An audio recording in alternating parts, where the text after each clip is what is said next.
ఇంద్రజిత్ రావణాసుడి గర్వం, లంకకు అజేయ వీరుడు, చివరికి లక్ష్మణుడి బాణాలకు బలయ్యాడు.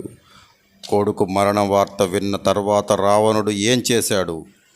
ఎవరిని యుద్ధానికి పంపించాడు? రాముడిపై ఎలా ప్రతీకారం తీర్చుకోవాలని ప్రయత్నించాడు?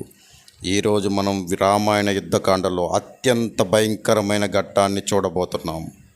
హాయ్ ఫ్రెండ్స్, మన రామాయణ యుద్ధకాండ సిరీస్లో ఈరోజు చాలా కీలకమైన ఎపిసోడ్. ఇంద్రజిత్ మరణం తర్వాత రావణాసుడు కోపంతో ఎలా రగిలిపోయాడు? లంకలో ఏం జరిగింది? ఎవరు చివరి యుద్ధానికి సిద్ధమయ్యారు?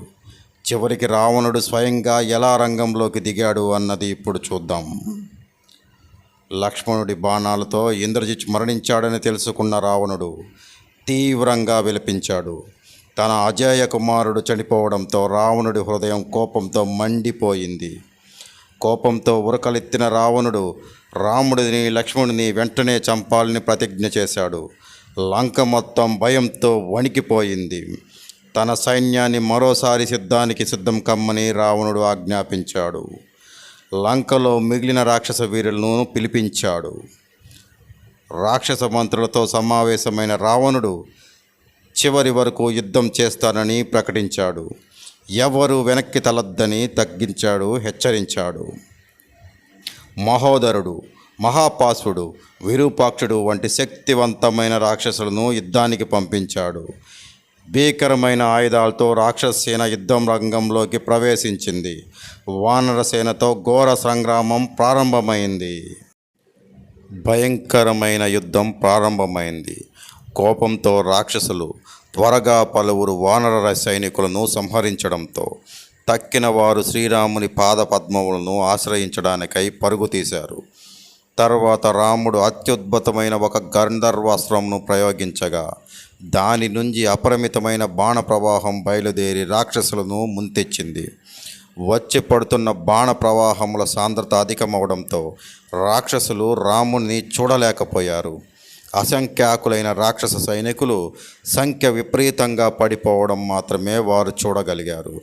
గంధర్వాస్త్రం ప్రభావం వలన రాముడు ఒక్కొక్కసారి అదృశ్య రూపుడు కావడం, మరికొన్ని సమయాల్లో ఎటు చూసినా తమ ఎదుటే ఒకేసారి 1000 రాముని రూపాలు కనిపించడం జరిగింది. 90 నిమిషాల వ్యవధిలోనే రాముడు లక్షల మంది సైనికులను, 8000 మంది గజయోధులను, 4000 మంది అశ్వికులను, అసంఖ్యాకమైన రథికులను హతమార్చాడు. బ్రతికిపోయిన వారు వెనుదిరిగి భద్రత కోసం లంకకు పరుగు తీయగా ఆకాశం నుండి దేవతలు రాముని ఘన విజయమును పారవస్యంతో కీర్తించారు.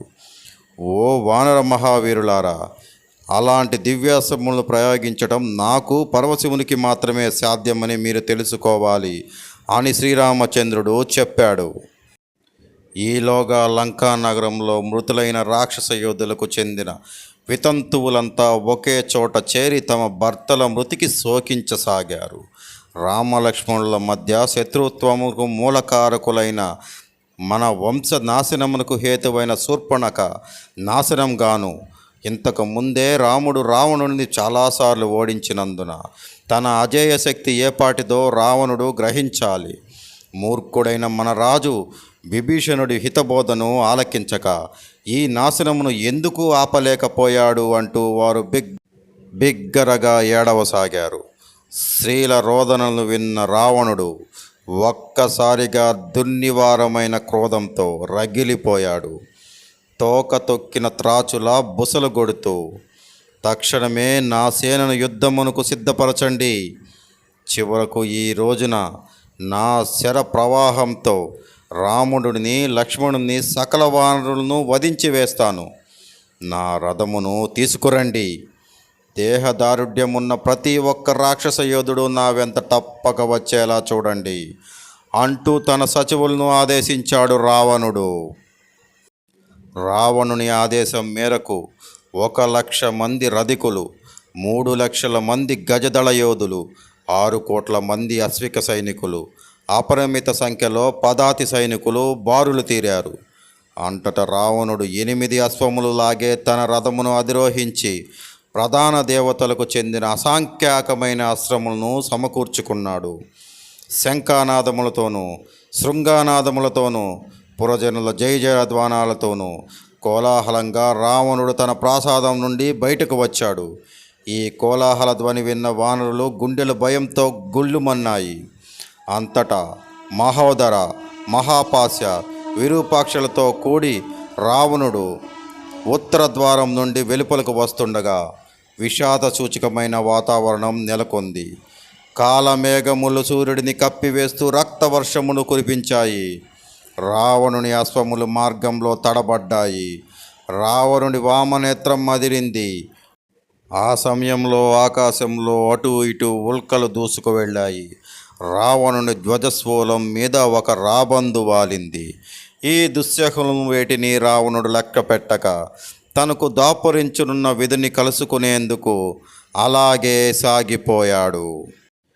యుద్ధం మొదలవుతూనే రావణుడు అల్లకల్లోలం సృష్టించాడు.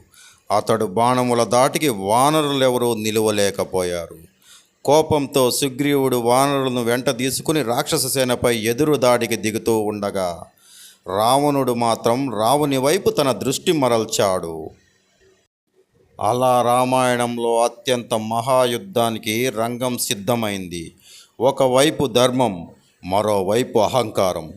రాముడు మరియు రావణుడు మధ్య చివరి సంగ్రామం ప్రారంభమైంది. తర్వాతి ఎపిసోడ్లో రావణుడు మరియు రాముడు మధ్య జరిగిన మహాయుద్ధాన్ని చూద్దాం. ఈ వీడియో మిస్ కాకుండా ఇప్పుడే ఛానల్ను సబ్స్క్రైబ్ చేయండి.